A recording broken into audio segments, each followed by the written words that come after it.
Hello, and welcome.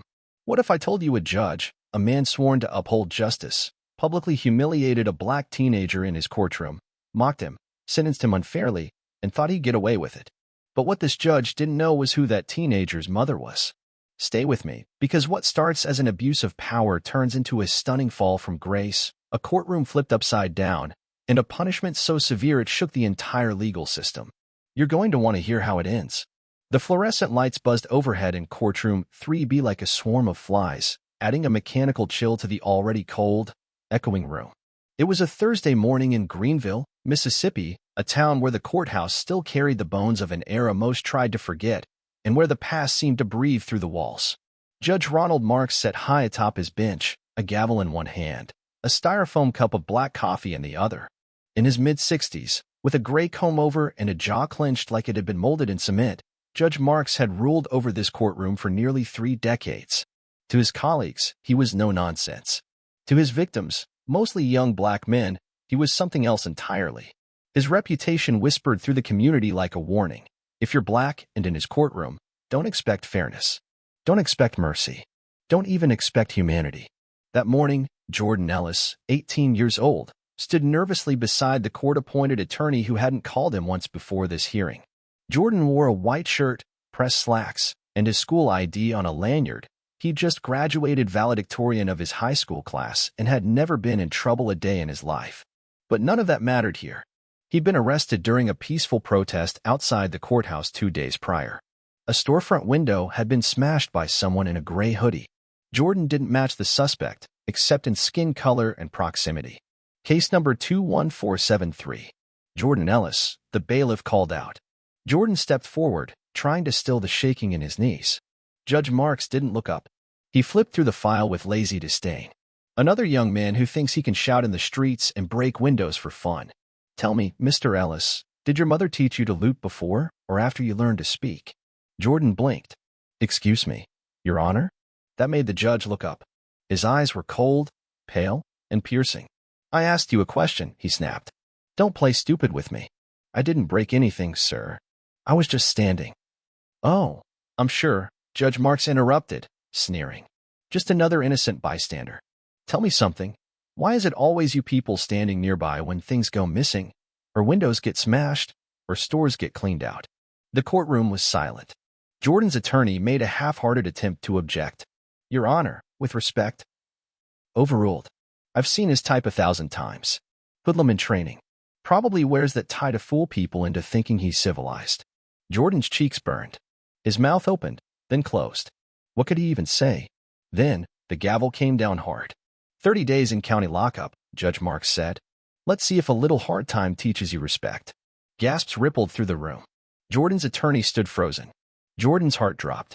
Your Honor, please, this is my first time ever in court. I didn't. Save it, Marks barked. Then he stood. And in one final, shocking act of humiliation, he picked up Jordan's file and threw it across the bench, letting papers scatter to the floor near Jordan's shoes. Pick that up. Since you're so fond of trash. The courtroom went dead quiet. Even the clerk stopped typing. Slowly, humiliated, Jordan knelt and gathered the papers, his face flushed with shame, his hands trembling. He didn't cry. But he would later. Judge Marks turned his back and walked off the bench without another word. In the hallway outside, Jordan's attorney finally found his voice. We'll appeal this, he mumbled. We'll get it reversed. Jordan didn't answer. He just walked outside, out into the southern heat, past the statue of Confederate soldiers that still stood outside the courthouse. A camera crew from a local station was waiting for a different story, an unrelated corruption trial, but one camera turned toward him, catching the moment a young man with a bright future walked away from justice, head bowed, shoulders tight. The weight of something far older than him pressing down hard. What neither the judge nor the news crew knew was that Jordan wasn't just any 18-year-old. He was the son of someone very important, someone powerful, and someone who didn't forgive. The next morning, the courthouse doors groaned open at 8:57 a.m., just 3 minutes before docket call. Courtroom 3B was already filling.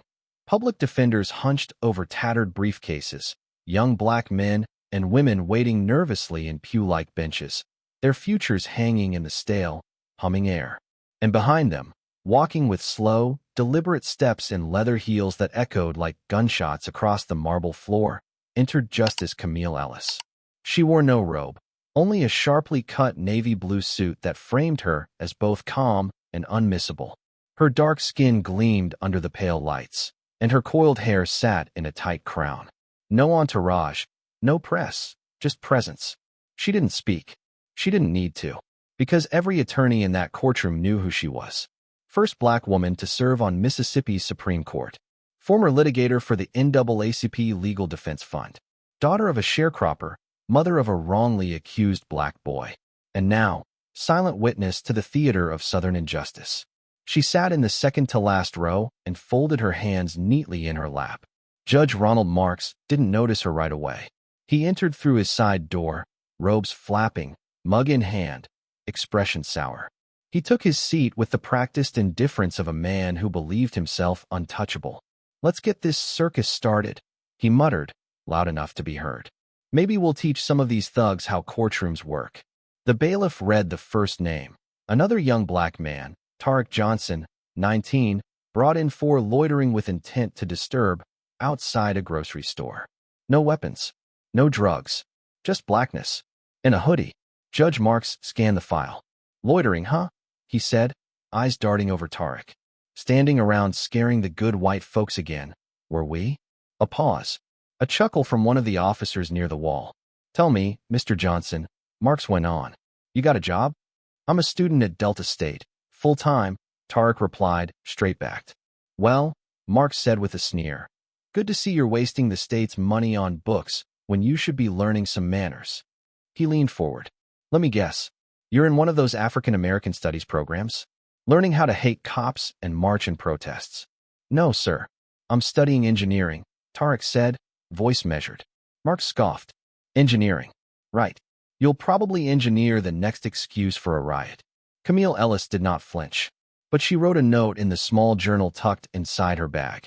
Marks turned back to the file. "Violation of city code, obstruction of sidewalk. You've got that smug look, like you think you're better than all this.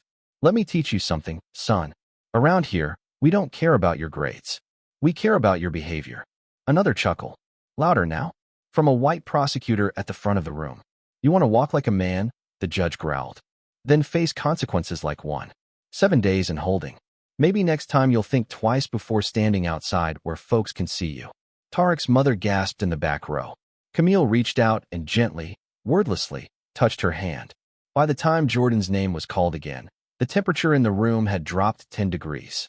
He stepped forward, wrists still sore from the holding cell cuffs, still wearing the same shirt from the day before. Marks looked at him with a theatrical sigh. "Look who's back. Our young Malcolm X in training." "I was told I could speak to you today about the charges," Jordan said carefully. "You were told wrong," Marks snapped. "You think this is a town hall? You think you can come in here, cry racism, and suddenly I'm supposed to roll over?" "I didn't commit any crimes, sir," Jordan said, his voice firmer now. Marks leaned back, smirking.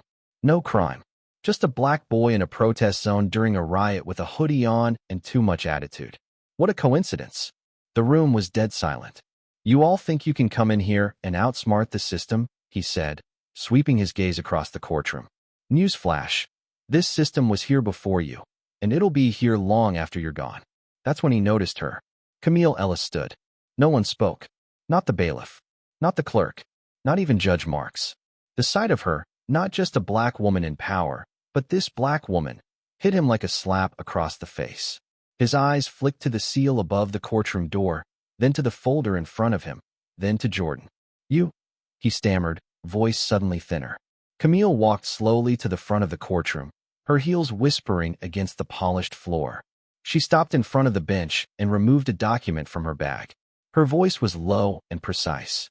"This is a formal declaration of judicial oversight, signed by the Chief Justice of the Mississippi Supreme Court," she said.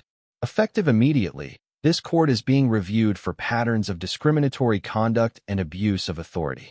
Judge Marks blinked rapidly. "Now hold on just a... You will address me as Justice Ellis, or ma'am," she said sharply. Gasps. And then, a silence so deep it rang. Marks stood slowly, face coloring. "This is my courtroom." "No," Camille said. "This courtroom belongs to the people." and you've treated it like a plantation chapel." Her words cracked across the room like a thunderclap. "And now, you're going to answer for it." The doors of Courtroom 3B creaked shut with a finality that sounded almost biblical.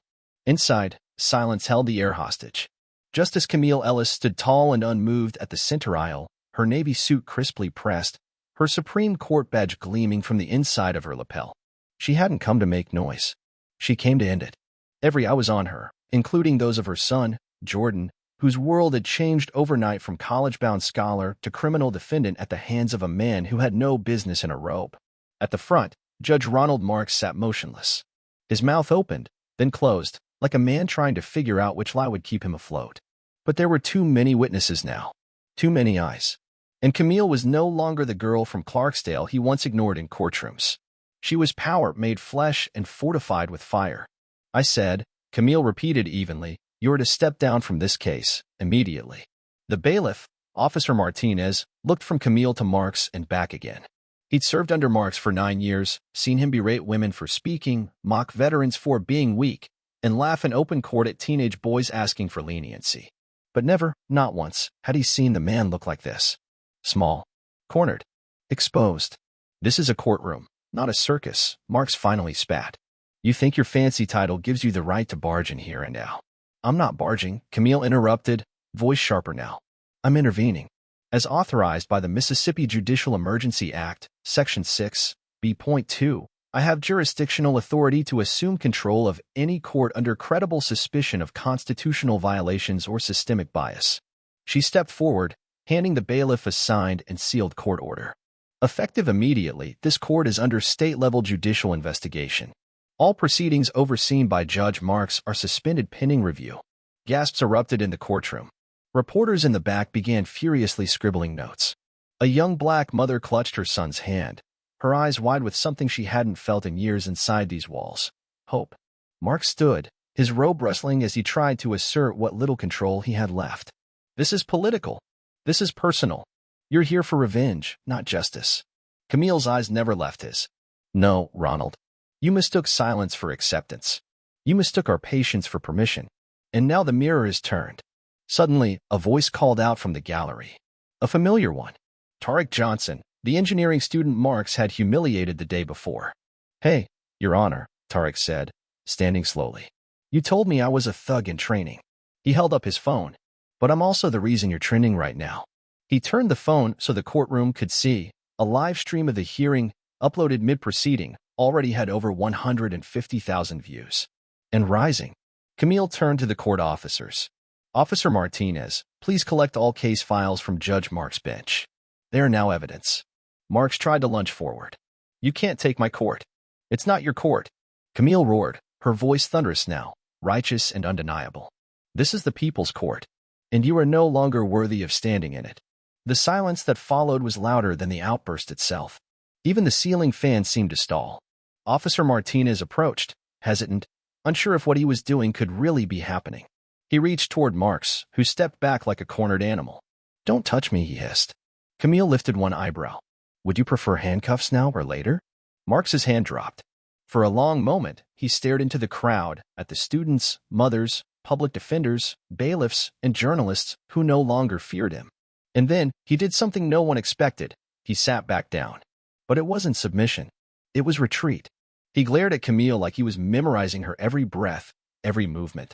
"This isn't over," he whispered.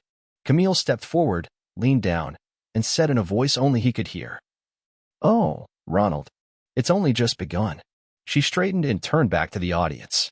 "To everyone whose voice has been silenced in this courtroom," she said, "you are welcome to file judicial complaints with the new Oversight Council outside these doors. Each will be reviewed. Each will be heard. The era of courtroom tyranny is over." Applause erupted, tentative at first, then rolling into a standing ovation. Jordan stood too, watching his mother with a pride that surged through his chest like breath after drowning. But Camille's face remained solemn. She knew what was coming next: the paperwork, the hearings, the press, and the backlash. She knew the men who protected Marks would not go quietly. But she also knew this moment, this reckoning, was irreversible. The next morning, sunlight poured over the steps of the Greenville County Courthouse like honey, slow and golden, as if the building itself was trying to look innocent. But inside, The air was thick with tension. Justice Camille Ellis arrived before sunrise, accompanied not by reporters or fanfare, but by a convoy of state forensic auditors, court officers, and 2 civil rights attorneys. Today wasn't about speeches. It was about excavation. Because beneath the marble floor and dusty records of Courtroom 3B lay a truth even darker than what Judge Ronald Marks had said out loud. A system doesn't rot from one man. It rots from the silence that surrounds him. The first discovery came before noon. In a locked cabinet in the judge's private chambers, behind a stack of framed certificates and old campaign memorabilia, investigators found a box marked Privileged Correspondence. Inside were dozens of letters, memos, and internal notes. Some were from prosecutors, some from police departments. But the ones that struck Camille cold were the ones marked with judicial letterhead from other counties. One, dated just 9 months earlier, read, "Ron, appreciate you going hard on that Carter kid. His daddy's getting mouthy again. If you hit the boy hard, the old man might back off. J.S. Judge Jeffrey Stoll, District Court Judge in neighboring Yalobusha County." Another letter, typed but unsigned, referenced upcoming community cleanups in lower-income neighborhoods, with a request for targeted judicial responses to encourage migration. The language was coded, but Camille had seen enough to know what it meant. They weren't just using the courtroom to punish crime. They were using it to reshape the community, to push Black families out, to silence dissent. By the end of the day, 27 court transcripts had been flagged for irregularities, charges with no basis, sentences exceeding statutory limits, and 1 juvenile case that had been sealed despite a known violation of due process. Camille sat in the judge's chambers, the very seat Marks had occupied the day he threw her son's case file to the floor, now reviewing a report with trembling fingers. She'd known the damage was real. But this was policy disguised as justice. And then the twist came. The security footage from Courtroom 3B, particularly the last 3 months, was incomplete. Files were missing. Gaps in recording. Audio feeds spliced or corrupted. At first, the tech team thought it was an error in the server system. But after reviewing the logs, they discovered something else. Someone had accessed the security archive remotely. Multiple times. Always at night. Always after major hearings involving Black defendants. Camille called in the state's cybersecurity division. Hours later, they confirmed. The access came from an internal administrator account, specifically that of the courthouse's chief clerk, Ms. Jolene Givens. Jolene, the same older white woman who had greeted Camille with fake warmth and tight smiles, who had worked under Judge Marks for 15 years, who accidentally left files unfiled, forgot to notify defense attorneys, and had once told a Black mother waiting outside the clerk's office, "If you people followed the law, you wouldn't be here." Camille's jaw set. "Where is she now?" she asked. "Called in sick," an assistant said. "Left early yesterday. Hasn't returned." The silence in the room shifted from analytical to dangerous. She knew the investigation was coming, Camille murmured. That afternoon, investigators arrived at Jolene Givens's home with a warrant. She wasn't there. The home was empty. Half the closets cleared. Her phone disconnected. But on her desk, neatly laid out, was a letter. Camille read it that evening, alone in her temporary office. "To whom it may concern. I only did what I was told. The judge gave the orders. The city gave the money. The files were deleted for everyone's protection. If you're reading this, it means the game's over. But I'm not going to jail for cleaning up after other people's messes. JG." Camille closed the letter and sat back in the chair. Her mind raced. It wasn't just Marks. It wasn't just Jolene. It was bigger. A network of judges, clerks, and prosecutors manipulating the court system to push a silent racial agenda, all under the guise of law and order. And they were careful. No emails. No obvious language. Just nods, favors, sentences, and silence. And now the silence was breaking. The next morning, Camille held a press conference. With dozens of microphones in her face and national cameras watching, she laid it all out. A coordinated judicial conspiracy targeting Black and brown defendants. Tampering with court records. Judicial bias reinforced by sentencing collusion. And the deliberate erasure of court security footage to obstruct oversight. And then, she made it official. The Mississippi Supreme Court is recommending the indictment of Ronald Marks on charges including conspiracy to violate civil rights, obstruction of justice, destruction of public records, and abuse of judicial power. We are also opening investigations into multiple judges and court officials who appear to have participated in or benefited from this system. And let me be clear, this is only the beginning. That night, news anchors used the words Camille had chosen carefully. Historic. Explosive. The largest judicial civil rights case in Mississippi since the 1960s. 2 weeks later, the courtroom once ruled by fear now buzzed with anticipation. But this time, it wasn't for Judge Ronald Marks to take the bench. This time, he was the defendant. Gone was the black robe, replaced by a county-issued suit too large for his shrinking frame. The man who once towered over defendants with arrogance now sat shackled at the wrists, his hands trembling as cameras flashed and reporters jostled for angles. His lawyer, a federal defense attorney who looked like he regretted taking the case, leaned in to whisper, but Marks barely nodded. Justice Camille Ellis entered the gallery quietly, not in her robe, but in civilian clothes. Today, she wasn't judging. She was witnessing. Her son, Jordan, sat beside her, shoulders straight, head held high. The presiding federal judge called the room to order. United States versus Ronald A. Marks. Charges: conspiracy to violate civil rights, obstruction of justice, destruction of public records, falsification of judicial certifications, and gross abuse of public office. It took nearly 10 minutes just to read the formal charges. When asked how he pleaded, Marks said nothing at first. His lawyer nudged him. Then, with a voice that once thundered and now barely cracked the air, "Guilty." A murmur passed through the courtroom. Some gasped. Others nodded. But Camille didn't move. She waited for the sentence. The federal prosecutor presented the findings. More than 135 wrongfully enhanced sentences, disproportionately affecting black and brown defendants. Over 42 sealed cases reopened due to irregularities.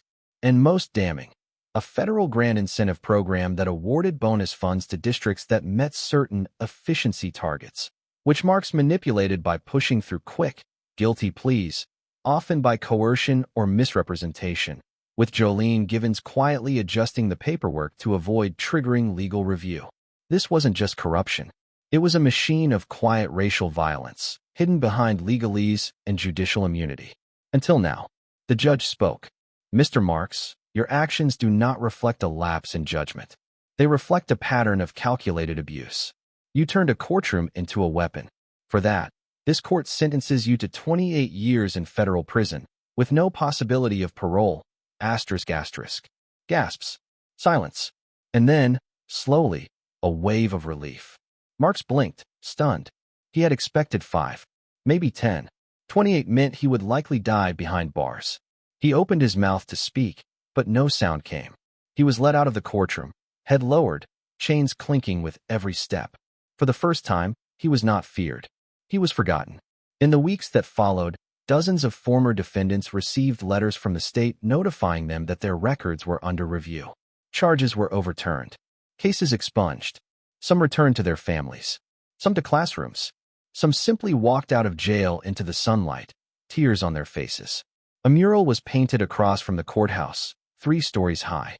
It featured a black boy in a hoodie, head up, eyes locked on the viewer. Above him, words read, "Justice is not blind. It's watching." At its dedication, Camille Ellis stood before a crowd of hundreds. Reporters, families, law students, and former defendants filled the streets. "I didn't come here to make history," she said. "I came to stop it from repeating." She paused, glancing at her son. This courthouse broke people. For years. Silently. Legally. But today, we've turned the tide. And I promise you, this isn't just about one judge. This is about a system. And we're not done. Applause broke like thunder across the street. Later, in her office, Camille looked at a letter placed on her desk. A federal request to lead a new judicial reform task force. National level. She smiled, closed the file, and whispered, "We're just getting started." The case of Ronald A. Marks became a precedent in legal circles. It showed that a robe doesn't shield injustice, and silence is never the cost of peace. It showed that when one voice stands up, others will follow, and that the arc of the moral universe, though long, only bends when someone pulls it. Camille pulled it, and it bent toward justice. And just like that, the judge who once ruled with arrogance left the courtroom in handcuffs, stripped of power, title, and pride. Justice wasn't just served, it was rewritten. If you believe stories like this need to be heard, hit that like button, drop a comment with the word accountability, and share this with someone who still thinks the system can't be challenged. Don't forget to subscribe, because the next story might just change everything you thought you knew. Until next time, stay informed and stay loud. Goodbye.